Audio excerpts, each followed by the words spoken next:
Assalamualaikum warahmatullahi wabarakatuh. Om Swastiastu, Namo Buddhaya, salam kebajikan dan salam sejahtera untuk kita semua.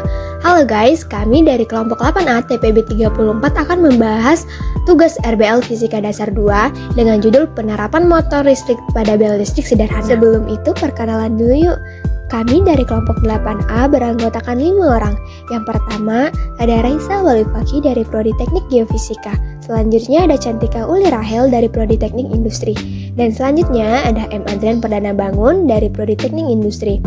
Lalu ada Jonathan dari Prodi Teknik Material. Dan yang terakhir ada Fahri Mutadi Wafik dari Prodi Teknik Geofisika. Nah, kita masuk nih ke bagian penjelasan. Sebenarnya apa sih bel listrik sederhana itu? Bel listrik sederhana adalah suatu alat yang mampu menghasilkan suara dari adanya perubahan energi listrik menjadi magnet yang mana nantinya akan menimbulkan energi gerak yang berfungsi sebagai sumber penghasil suara. Adanya pengaruh medan magnet dan aliran listrik akan menghasilkan elektromagnetik. Untuk cara kerja kabel bel listrik ini adalah ketika kumparan yang berisi inti besi dialiri oleh arus listrik, maka inti besi akan berubah menjadi magnet, sementara yang menarik jangka besi dan pegas baja sehingga menghasilkan bunyi karena pemukul yang mengenai bel atau suatu medan magnet yang dialiri listrik akan menghasilkan elektromagnetik, di mana elektromagnetik merupakan komponen yang sangat penting dalam bel listrik sederhana ini. Persamaan yang diterapkan pada bel listrik sederhana. Yang pertama, induksi magnet di tengah-tengah solenoide dapat ditentukan dengan persamaan berikut. B sama dengan mu0 dikali I per L dikali N. Yang kedua, induksi magnet di kedua ujung solenoide ditentukan dengan persamaan B sama dengan mu0 dikali I per 2 kali L kali N. Dengan catatan, B sebagai induksi magnetik dengan satuan torsi, mu0 sebagai permeabilitas yaitu 4V kali 10 pangkat minus 7 Wb per AM, I sebagai kuat arus listrik dengan satuan ampere, L sebagai panjang kawat dengan satuan meter, dan N sebagai jumlah lilitan kawat. Bahan dan alat yaitu dinamo, baterai, kaleng botol, lem lilin, kabel, saklar, solder, nor kecil, gunting, kabel tip, dan solasi hitam.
Keunikan dari bel listrik sederhana adalah hal yang digunakan sangat sederhana, mudah didapat, bahkan barang yang dipakai merupakan barang bekas. Bel listrik sederhana dapat digunakan dalam kehidupan sehari-hari, misalnya sebagai penanda datangnya tamu, penanda keselamatan dan keamanan. Kelebihan alat ini adalah dapat digunakan untuk sistem keamanan, contohnya sebagai alarm kebakaran. Pembuatan alatnya juga mudah dan cepat. Alat yang digunakan juga mudah didapat. Kekurangan alat adalah untuk bunyikan alat ini diperlukan aliran listrik yang tinggi agar pemukul bel dapat bergerak dengan cepat sehingga akan membuat bel terus berbunyi. Saran pengembangan alat. Yang pertama, alat ini memiliki kekurangan pada kecepatan pemukul bel, sehingga disarankan untuk dilakukan pengembangan pada struktur alat. Yang kedua, sistem keamanan dan keselamatan alat sebagai fire alarm dapat digunakan sebagaimana fungsinya. Yang ketiga, keunikan pada bel listrik ini dapat menambah daya jual untuk produksi. Yang terakhir, produk dapat berkembang dengan adanya penelitian yang lebih lanjut sehingga alat bisa menjadi lebih canggih. Dari percobaan ini dapat kita simpulkan bahwa apabila jarak magnet semakin jauh, maka perputaran kumparan semakin pelan. Dan apabila jika kita aplikasikannya dengan baterai yang lebih banyak jumlahnya atau lebih kuat arus listriknya, maka perputaran semakin cepat. Sekian pembahasan yang dapat kami sampaikan. Kurang lebihnya mohon maaf. Dan terima kasih sudah menyaksikan. Jangan lupa like, komen, dan share video ini. Wassalamualaikum warahmatullahi wabarakatuh.